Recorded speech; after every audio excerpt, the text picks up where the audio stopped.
गरीब धोबी और उसका गधा। गांव के बाहर नदी के किनारे एक गरीब धोबी रहता था।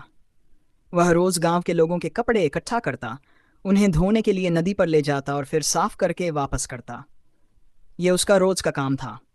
इसी मेहनत से वह अपने परिवार का पेट पालता था।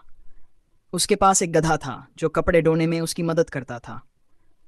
धोबी उसे बहुत प्यार करता था, लेकिन गरीबी के कारण उसे भरपेट चारा नहीं खिला पाता था। गधा कमजोर और दुबला पतला हो गया था। चलते चलते थक जाता, कई बार रास्ते में बैठ जाता। धोबी को उसकी हालत देखकर बहुत दुख होता, लेकिन वह भी मजबूर था। एक दिन धोबी कपड़े धोकर वापस लौट रहा था। तभी जंगल के रास्ते में उसे एक मरा हुआ बाघ दिखा। बाघ को देखकर पहले तो वह घबरा गया, लेकिन जब ध्यान से देखा तो समझ आया कि बाघ की मौत हो चुकी है। उसके दिमाग में एक चालाकी भरा विचार आया। उसने बाघ की खाल उतार ली और उसे अपने गधे के लिए रख लिया। घर पहुंचकर उसने गधे को बाघ की खाल पहनाई और उसे आईने में देखा। दूर से देखने पर गधा सच में बाघ जैसा लग रहा था। धोबी को अपनी तरकीब पर हंसी आ गई। उसने सोचा, अगर इस गधे को बाघ बना दिया जाए और रात में इसे खेतों में छोड़ दिया जाए तो किसान इसे देखकर डरेंगे और इसे भगाने नहीं आएंगे। इस तरह यह खेतों में बिना किसी डर के खाना खा सकेगा और जल्दी मोटा तगड़ा हो जाएगा। रात होने का इंतजार करते हुए धोबी ने गधे को अच्छे से तैयार किया और उसे पास के खेत में छोड़ दिया। जैसे ही गधा खेत में पहुंचा, उसने इधर उधर देखा और फिर मजे से अनाज चरने लगा। खेतों में गेहूं और बाजरा उगा हुआ था जो उसे बहुत स्वादिष्ट लग रहा था। कुछ देर बाद कुछ किसान खेत की तरफ आए। दूर से उन्होंने देखा कोई बाघ खेत में घुसा हुआ है। सभी डर गए और एक दूसरे से बोले, अरे ये तो बाघ है, अगर हम पास गए तो ये हम पर हमला कर देगा। सबने आपस में तय किया कि वे सुबह तक इंतजार करेंगे और तब गांव के बाकी लोगों को बुलाकर इसे भगाने की कोशिश करेंगे। इस तरह गधे को पूरी रात खेत में अनाज खाने का मौका मिल गया। धीरे धीरे ये उसका रोज का काम बन गया। हर रात धोबी उसे खेतों में छोड़ देता और वह भरपेट खाना खाकर सुबह वापस लौट आता। कुछ ही दिनों में गधा पहले से ही ज्यादा मोटा और ताकतवर हो गया। धोबी बहुत खुश था कि उसकी चालाकी काम कर गई। अब उसका गधा तो कमजोर था और नहीं रास्ते में बैठता था।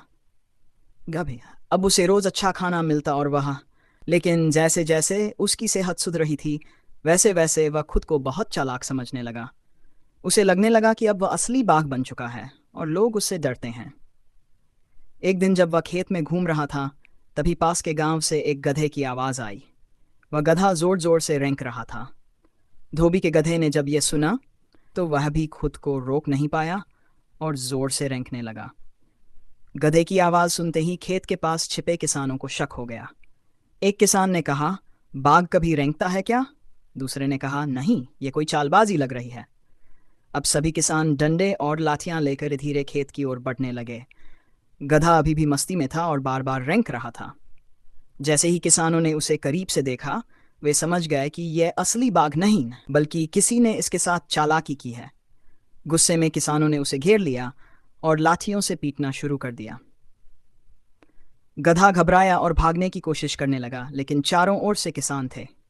उसे बुरी तरह मारा गया और उसकी हालत खराब हो गई। किसानों ने उसके शरीर से बाघ की खाल उतार दी और उसकी असली पहचान सामने आ गई। अब उन्हें समझ आया कि यह कोई जंगली जानवर नहीं बल्कि धोबी का गधा है, जो इतने दिनों से उनके खेतों का अनाज चुरा रहा था। गधे ने खुद को बचाने की बहुत कोशिश की, लेकिन अब बहुत देर हो चुकी थी। किसी तरह घायल अवस्था में वह धोबी के घर तक पहुंचा। धोबी ने जब उसे इस हालत में देखा तो उसकी समझ में तुरंत आ गया कि गधे ने जरूर कोई गलती की होगी। उसने गुस्से से कहा, तूने अगर चुप रहकर समझदारी दिखाई होती तो तुझे कोई पकड़ नहीं पाता, लेकिन तुझे अपनी असली पहचान छिपानी नहीं आई। तू तो बाघ बना था, पर तेरी गधे वाली आदतें नहीं गई। गधा पछता रहा था, लेकिन अब कुछ नहीं हो सकता था। वह धीरे धीरे कमजोर होता गया और कुछ दिनों बाद मर गया। इस तरह धोबी की एक चालाकी कुछ समय तक तो काम आई, लेकिन गधे की मूर्खता के कारण आखिर में वह भारी पड़ गई। धन्यवाद।